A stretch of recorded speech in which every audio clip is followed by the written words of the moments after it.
মাধ্যমিক পরীক্ষার আগেই ছাত্রছাত্রীদের প্রশ্ন উত্তরের মনোবল বাড়াতে তুলে দেওয়া হলো মাধ্যমিকের টেস্ট পেপার। এমনই উদ্যোগ দেখা গেল দাসপুরের 3 ভাই বিশেষ সমাজ সেবায় নিযুক্ত মানুষের সহযোগিতায়। জানা যায়, দাসপুর 2 নম্বর ব্লকের অন্তর্গত দড়ি অযোধ্যা গ্রামের বাসিন্দা তরুণ হাজরা, যিনি বর্তমানে দাসপুর থানার সেকেন্ড অফিসার। তেনার 2 ভাই বরুণ হাজরা এবং অরুণ হাজরা তাদের স্বর্গীয় পিতা নিমাই হাজরা এবং মাতা অঞ্জলি হাজরা স্মৃতির উদ্দেশ্যে এই পেপার বিতরণ করে। এদিন দাসপুর 2 নম্বর ব্লকের অন্তর্গত বরুণা, দড়ি অযোধ্যা, চাইপাট এবং রানীচক এমন 4টি নামী উচ্চ বিদ্যালয়ের মোট 46 জন এবারের মাধ্যমিক পরীক্ষার্থীদের হাতে পেপার তুলে দেওয়া হয়।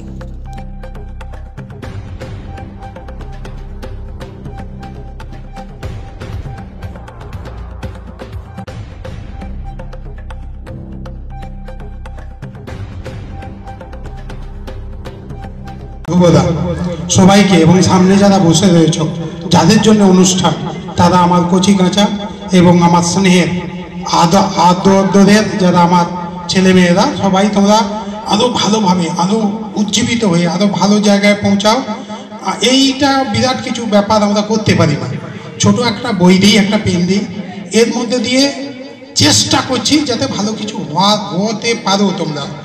যদি দাদা বলেই গেলেন ধ্রুবদা আমাদের, যদি কোনো আর্থিকভাবে অসুবিধার সম্মুখীন হও পড়াশোনার ক্ষেত্রে, চেষ্টা করব যাতে এগিয়ে যাওয়া যায়। তার জন্যে আমরা উদ্যোগ নেব, নিশ্চিত নেব। কিন্তু মূল কাজটা করতে হবে তোমাদেরকে।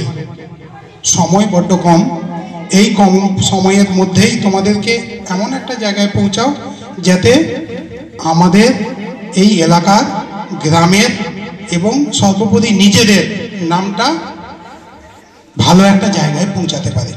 এখানে আসার কথা ছিল যিনি আমাদের দাসপুর থানার এখন সেকেন্ড অফিসার, মেজবাবু বলি আমরা যাকে।